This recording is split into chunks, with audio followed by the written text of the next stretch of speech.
स्वतंत्रता दिवस के अवसर पर स्वतंत्रता संग्राम सेनानियों की बात जरूरी हो जाती है। साहित्य तक जब स्वतंत्रता दिवस पखवाड़ा मना रहा है तो हम उन तमाम संघर्षों को याद कर रहे हैं, उन स्वतंत्रता सेनानियों को याद कर रहे हैं, उन नायकों को याद कर रहे हैं, उन योद्धाओं को याद कर रहे हैं जिन्होंने भारत की स्वतंत्रता में अपना योगदान तो दिया ही, भारत की संस्कृति, सभ्यता और उसके आत्मगौरव को अक्षुण्ण रखने की लड़ाई लड़ी। नमस्कार, आप देख रहे हैं साहित्य तक के बुक कैफे का एक दिन एक किताब कार्यक्रम। आज शनिवार है और मैं अंग्रेजी की जिस पुस्तक के साथ उपस्थित हूँ उसका नाम है Shivaji Mahasamrat volume 2 the wild war front. Vishwas Patil इसके रचनाकार हैं। विश्वास पाटिल मराठी साहित्य जगत की सर्वाधिक यशस्वी नामों में से एक है। बतौर प्रशासनिक अधिकारी उन्होंने अपनी जो छाप छोड़ी उससे कहीं अधिक उनकी गिनती मराठी के उन लेखकों में होती है जिन्होंने अपने साहित्य और कथा कर्म से समूचे भारतवर्ष को प्रभावित किया।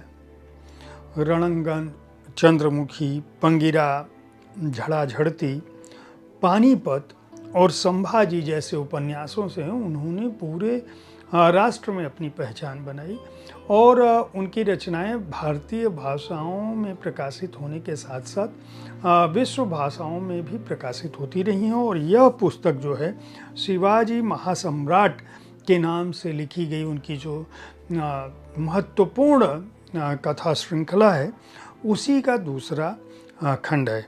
जो अंग्रेजी अनुवाद किया है वह नदीम खान ने किया है और यह अनुवाद जो है बेहद श्रेष्ठ है इस लिहाज से कि इसे पढ़ते समय यह कहीं से आभास नहीं होता कि यह रचना मूल रूप से किसी अन्य भारतीय भाषा में यानी मराठी में लिखी गई थी। नदीम खान अंग्रेजी के अध्यापक हैं, रिटायर्ड हो चुके हैं और शिवाजी कॉलेज अमरावती से, और उन्होंने कई कृतियों का अनुवाद किया है।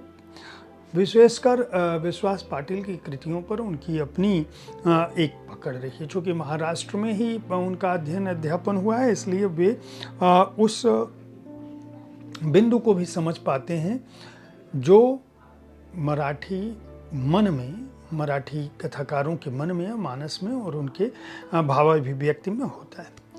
दरअसल यह पुस्तक जैसा कि नाम से जाहिर है शिवाजी महाराज की जीवन पर, उनके परिवार पर, उनके वंश पर, उनके शौर्य कर्म पर एक बृहद कृति का उदाहरण करती है। इसका जो पहला खंड था इस उपन्यास का जो अंग्रेजी में प्रकाशित हुआ था उसका नाम था द व्हर्लविंड।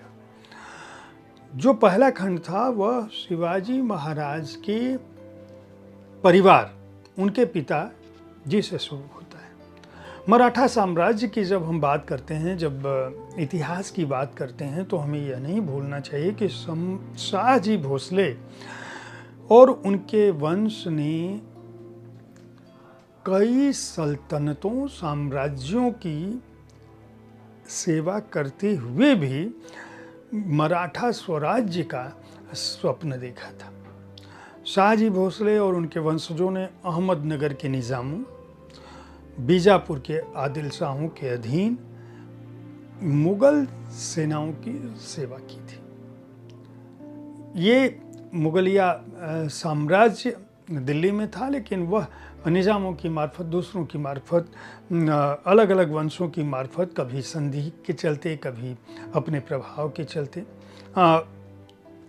कहीं न कहीं क्षेत्रीय क्षत्रपों को अपने अधीन नहीं करता था तो भी अपने साथ काम करने के लिए राजी कर लेता था। ये उस दौर की बात है।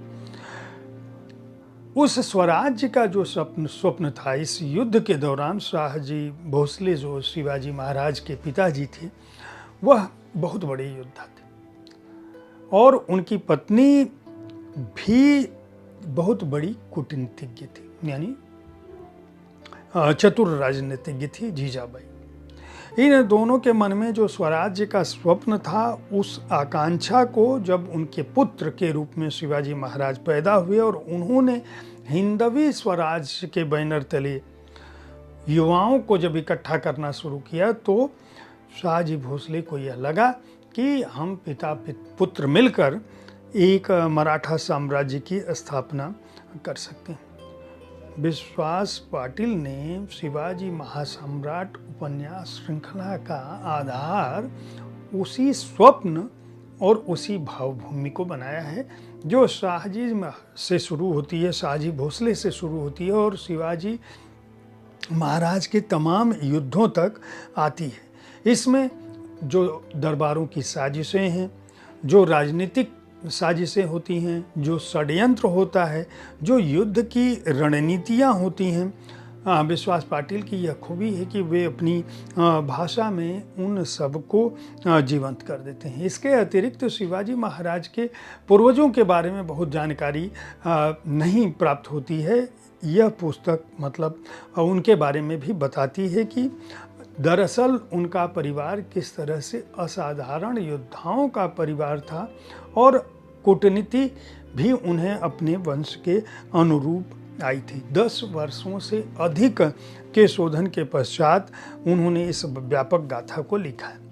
एक विशेष बात और बता दूं कि इस पुस्तक का जो दूसरा खंड है वो 1659, जिसके साथ में हूँ, 1659 से शुरू होता है, जिस युद्ध के बाद दरअसल शिवाजी महाराज लगातार युद्ध करने के दौरान उन्होंने क्या किया कि मराठा साम्राज्य के उत्थान के लिए 1659 में जवाली के घने जंगलों में और निर्जन पहाड़ों में एक युद्ध लड़ा।